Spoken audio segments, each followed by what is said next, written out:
of talent, it has to be said. Eran, I'm going to start with you. Very, very simply, what is Welcome to the Punch and how did it come about?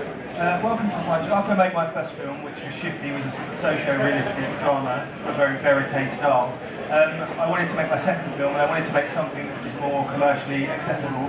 And so I had a real love of the sort of heroic bloodshed era of John Woo of the late 80s and early 90s, like hard-boiled. And I just met, so I wrote this screenplay, Welcome to the Punch. And James, it's got an eye-catching title. Is that the first thing that caught your eye and you get the script in your hand? Yeah, it's one of those titles that makes you go, what the is this? and it is one of those things that as you're reading it, you're going, you've got the realistic, you've got the realistic. You know, that's just a little kind of hook. I think what Eran's done so brilliantly is make a film that is a real piece of entertainment, but at the same time fueled by brilliant character work. And can you talk about your character that you play, this driven cop? I play a guy called Max Lewinsky, who, when you first meet him, thinks he's immortal and thinks that he can do anything. And then he meets a guy called Mark Strong that teaches him that's not the case. And inflicts upon him fear and mortality. And yeah, totally, because he's very harsh, and both in life and in the film. And then 3 years later, you see him being a basic shadow of his former self, and living in fear, and a certain amount of post-traumatic stress disorder. And Mark, I've never seen London look as beautiful as it does in this film. I know that was one of Iran's kind of mission statements for this movie. Was that an attraction for you that you're going to have a movie that made London look so good and so commercial and beautiful? Yeah, I think we're used to seeing London gangster movies, either kind of Guy Ritchie version, the kind of Cockney Cater thing, or the film, and nobody's ever dialed it up like this movie. And Iran, when we first met, said I want to make it sleek, I want to make it look good, I want to make it international, and that's exactly what he's done. It looks incredible. And you play in this one, Jacob I play Jacob Sturman. He's an ex-criminal who comes back to London because his son's in trouble, and ends up meeting this character, and chaos ensues. And Peter, as a director yourself, what do you look for in other directors when you're choosing projects? Paycheck. Give me a wage. It's doing well. No, Randy was wonderful. All you want is an actor, as a kind of grown-up director. Yeah. Someone who's willing to have a laugh, not take it too seriously. But obviously, when you do the work, you take it seriously. And Barry very much fitted that kind of mold. He kept a great atmosphere on set, tons of enthusiasm, really believed in what he was doing, and it rubs off on the actors, and that's what we never really was involved.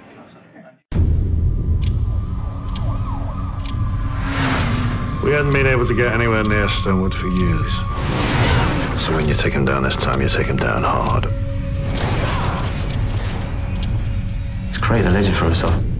The only lasting thing about Jacob Stonewood would be his prison sentence. A lot of gunplay in this, a lot of guns. Absolutely. You don't get to handle too much of the guns, though, do you? What's that? You don't get to handle too many of the guns, do you? No, I just watched the match. But he does get the dynamics in the shot. There is, yeah. I can't tell you.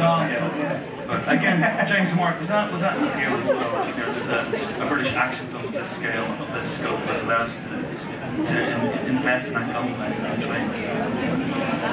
Well, it's very unusual for us to make action thrillers, largely because of the expenditure. I mean, they cost a lot of money, and for somebody to pick them up and spend the money on the advertising and get them out there, out of the country, is really hard. But the Americans usually have a lot more money to play with, so the idea that we were going to make this with the budget that we had and make it look as amazing as that, yeah, I mean, if Iran could pull it off, which he has, it was always a really good idea.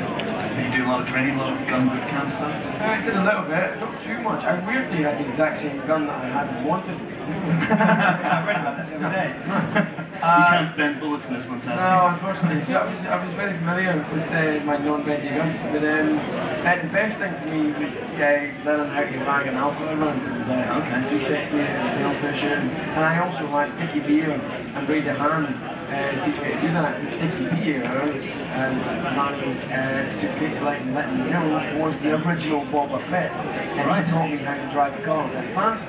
Not only that, I then got to kill him. So I've killed Boba Fett. Just using Han Solo now, that's It's a small exclusive club. And Eran, you're a big Star Wars fan, so did you know that about the year beforehand? I did, yeah. I was looking down his list of stuff that he'd done. I saw that he played Boba Fett in Return of the Jedi, so I was just like, he's got a job. Nice things. Can you talk about your approach to action in this, and did you have to compromise any of your vision because of budgetary constraints? I think it, like, you know, with the same when we made Shifty, we were making a £100,000 film, we were trying to make it like £1 million film. With this, it was a certain amount of money, we were trying to make it like a $20 to $25 million American movie. And so there were certain constraints, but I think sometimes when you work within those constraints, it pushes you to be a better filmmaker to a degree. But I think when you see the film, there's a shootout at the Nan's house, which originally was a much bigger action sequence with the chase, and they were running down the street. And we couldn't really afford to have this huge chase sequence down the street with all these cars. So we sat down and we said, well, what if the whole thing happens in a contained space of this tight room, and we shoot it at 500 frames per second, and it's all slow motion, these beautiful bullets flying around and things exploding. And when you watch the film, often some people watch it and say it's one of my favourite scenes within the movie, and I think that came from the constraints of the budget. But sometimes I think it helps you to be more creative. You know, when you're given all the money in the world, like maybe it stifles it a little bit. I don't know. There's a fantastic cast as well. Andrea Riseborough is in it. James is your partner. Sarah, can you talk a bit about her character? She's out of Andrea's character is, I feel when we talked about that character, we talked about, Andrea talked about somebody who had chosen to work with my character because she felt like a similar age, they'd both been fast-tracked. He'd been through some bad stuff, but he was probably still quite a dynamic cop in her eyes. And instead, for a couple of years, she's had a partner who's just been sitting eating toast and being a bit scared to get out of bed, you know. So there's a big frustration in her character. And the fact that she's getting any time from me at all mystifies me. But she's great in it, and there's a really nice twist early in the film actually with her character, which I think is Last night, a man was picked up suffering from a gunshot wound to the stomach. It's Jacob Sternwood's son. If he thinks he can walk his son out, he's going to check the angles. Sternwood!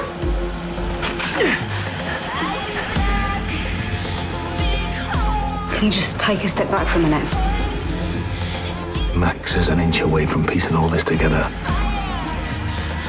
Maybe it's not all about Jacob Sternwood.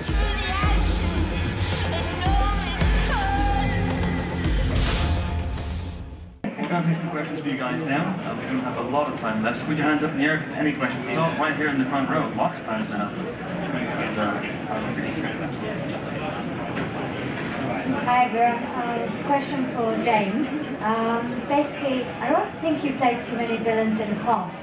Is that something you'd be looking forward to doing in the future? I think you make pretty good villains. yeah, maybe. Yeah, I'm playing a bit of a villain at the moment on the stage, and it's good fun. Killing a lot of people, killing a lot of children and stuff. That's really doing it for me right now. So yeah, I'd like to bring that to film at some point. That'd be cool. Thanks very much. Yes, let's stay in the front row actually. There's a lady here, there's a gentleman there. First, thank you for you guys for making such wonderful movie. And my question is for James. How do you deal with the relationship between your characters and other excellent characters? I mean, Mike Stones and James Mike Fassbender's. I'm slightly lost. How do I get on with other actors? You mean? The characters' relationship. The characters' relationship. Well, the character relationship that we had. Oh yes, tell us about the character relationship. Tell us all about the character relationships, James. Thanks very much. Stop being with this. Don't be that way. Why do you have to be that way? In this film, it was a lot about sort of opposition, a lot about not really sort of communicating. And then when we do communicate, what we communicate to each other happens to be incredibly profound. I think made more profound by the fact that these are two people who never thought they'd have a conversation together. So it was kind of important. Like, you wanted to keep us apart at one point. First, you knew, Yeah, sorry.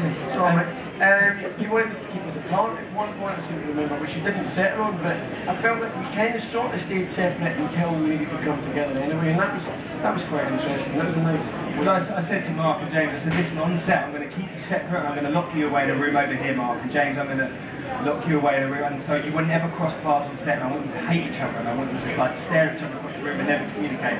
And Mark said, well, I can try acting. I was like, maybe that. And then so when we got there, so he just kind of, I was like, okay, yeah, fair enough.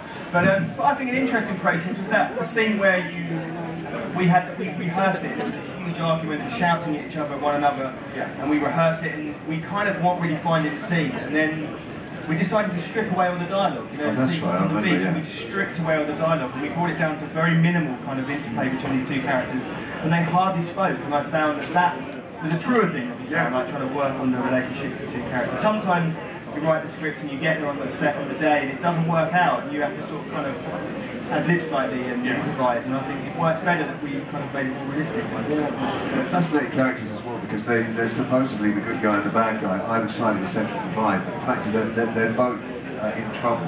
They both have problems in their lives, and they both have to eventually team up to fight a bigger enemy. So it's intriguing seeing how these two guys operate, and yeah, keeping us apart wasn't ever going to be likely, because we had to have a read-through, we had to have a rehearsal, and all that kind of stuff. But it works out pretty well.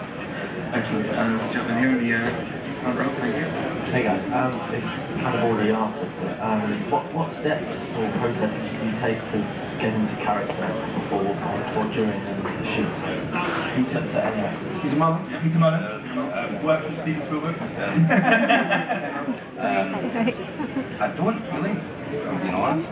I think the only thing you have to do as an actor is put yourself in a different context. Really, ultimately that's all acting is. You just have to imagine that your life didn't work out the way your life worked out. The same IQ, the same emotions, but all of it's been maybe discombobulated with whatever route your character's gone through. And that's all, in all truth, that's all it really is. In some characters I think you have to do an element of research. I don't think you ever want to box yourself in, because when you arrive on set on the day, everything's going to change. Primarily through how you interact. Your interactions is acting. It's the most important part of acting, is that it makes a scene fluid, because you honestly don't know quite what you're going to almost know what you're going to say, you don't know what you're going to feel when you say it. If you work on things too much before you get on set, it becomes rigid and immobile. So another actor can't get through those. It becomes defensive. So the less you know about someone on a film set, the better. And it's really up to the director to say, actually, guys, this is going in an interesting direction. But I think more actors actually aren't quite sure what they're doing. Obviously, excluding fight scenes or anything that involves physical danger. The less you know, the more likely a director will enjoy it, because they're getting something they hadn't necessarily expected when they wrote it. And like I say, and then all those lead to the director. It's up to, he's got to orchestrate all those slightly different things that are going on. So I would honestly recommend that I'm not saying don't do any research, but I would recommend don't become so immersed in it and they become your feet are clay. You have to be emotionally light on your feet and intellectually, because that way it's all about you and the ensemble, it's not just about you. As an extension of that, I think it's really important to be open and make yourself quite vulnerable, which is in a way what I talk about, like you don't know what's happening, so you're very vulnerable, but being kind of cool with that and fearless. Totally. The difference between my experience whenever you work with so-called movie stars is a lot of them are massively insecure. And the thing is, all actors are insecure. That they feel they can't demonstrate that. So they feel, whatever I do, you just go along with this. And that's often what gets them into a real kind of fankle on set, and the machine then starts to try and protect them. And often, in fact, the best actors I've ever worked with are the most vulnerable ones, because they're open to anything, you know. Mark? Your preparations? Yeah, I mean, I'd go along with the guys, basically. I mean, each to their own. Various people have methods that they use to get into character. People do a lot of research. But I agree with Peter. I mean, what you do in the instant is often the most fascinating thing. Okay, there's a young lady here in the front row. Hello. This is Mark Strong. Yeah. Because you've done so many films, what's the film that you enjoyed most making? That's a very good question. I don't know, I like them all for different reasons, because they've been so varied. You know, the science fiction ones are great because they're green screen and they're computer generated, and when you see the film eventually it looks like nothing. when you actually did it. This is the first kind of proper action movie I've done, and it was great fun doing that and running around. And I played a couple of spies in my time, and they're always quite good fun because the plots are usually quite complicated. I like being at home, I like shooting in London because then I can be with my family. But then on the other hand, sometimes when you go somewhere exotic, like I did a film in Hawaii once, I couldn't believe my luck. So they're all great for different reasons. Let's not leave the three guys out here. Eran, James, Peter, what's your favourite Mark Strong movie? Take a telescope spider. Good answer. Good answer. Let's just all agree as take a telescope spider. Let's have one last question. Right at the back here, there's a gentleman with a red shirt. Keep your hand up, that'd be grand. Hi, this is a question for Eran and Peter mainly, but congratulations to all of you on an excellent film. In terms of writing and directing a film, something I hope to do in the future, but I'm quite intimidated by the idea, so how do you guys sort of get over your fears and challenges that you come up against? And Peter, how does your acting experience inform the decisions you make writing and directing? Yeah, I'll pass over to Andy soon. In terms of the acting, it was really useful to be an actor and start directing, particularly when you put yourself in it. Only because it's one less actor to worry about. And I don't mean that against actors, I mean you're so nervous. I was 33 when I started making short films, and I'd been an actor for about 5 years. I was really nervous about directing actors, seriously nervous. So the only reason I was in it was I was the cheapest, most available actor around, because we shot it in a little flat that I lived in. But sometimes being an actor really helps. But a lot of people seem to believe that an actor will necessarily be good directors, and that's definitely not the case. Because there's two completely different art forms, completely different. And the one thing that helped me in terms of direction was as an actor, I loved actors. You get some actors who are suspicious of other actors, or they want them to play a part the way they would like to play it. And again, they don't let the actor breathe, they suffocate. You know, they become poacher come landlord type of thing. But it was, from an acting, directing point of view, less so than the writing, from where you're coming from with the intimidation, the machines and all that can be intimidating, but not half as intimidating as an actor can be asking you a question. You know, when an actor asks you a question, you get nervous, and you feel you've always got to have an answer at the ready. And sometimes it's best just to go, keys, I don't know, but we can try and discover it. You know, I remember walking on the set of Trainspotting, and poor Danny, we were all asking questions at the same time, and he just had this glazed look on his face, because you could see it was his first day, and he's kind of, I don't effing know. You know, we all went, and we're all kind of going, so we're really enthusiastic, which is lovely, but when you're the poor sod standing there, and all these actors asking you questions, when you don't know, it's really, that's the tricky part. So I would honestly, seriously recommend that when you come to make your films, never ever feel bad or less of yourself by saying, I don't know, but we're here and we're going to discover it. Because the more you put defences up, the less you'll enjoy it, I would say. Anyway, Randy. Well, because I started as a runner doing teas and coffees and working as a runner in the film industry, and I worked my way on a lot of American movies made in this country, and I was a blocking assistant to Woody Allen on a film called Scoop. You know, Woody Allen was working over here, and I was kind of like a blocking assistant to him. What's a blocking assistant? Blocking assistant is where you block out the scenes with the actors for him. It sounds like a weird job. It's what the moves are. What the moves are on the set. I would work with the actors, and he would kind of tell us what he wanted to be done, and then the actors would step onto set, like Hugh Jackman and Scarlett Johansson would tell them what they needed to do. Because he doesn't like to necessarily communicate with the actors, he likes to keep it fresh on set, he doesn't like to give them too much things. But same as what Peter said, I saw Woody Allen, who was like in his late 60s, and he didn't have all the answers, he was winging it. He was like, I don't know what to do. I was thinking, Jesus, he's winging it in his late 60s. And I'm like, and that is the kind of, you shouldn't be afraid of that. Like, before we made Welcome to the Punch, I was laying in bed the night before the first night on set at the Greg Hotel. And I was laying in bed and I was like, I'm useless, I shouldn't be doing this job, I'm a fake, they're all going to realise. And I got up in the morning and I looked in the mirror, and it was in the Empire magazine, they sort of, you know, and I looked in the mirror and I was like, wash splash my face, and moment of realisation, I just went, showtime. And then my wife went, did you just say showtime? It's the mirror.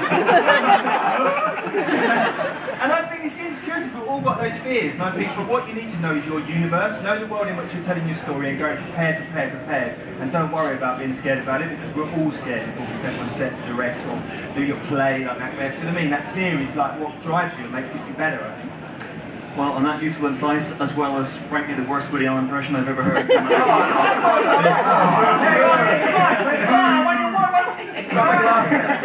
It's time to say that's it, I'm afraid. That's all the time we have. Please, thanks for coming. Thank you very much.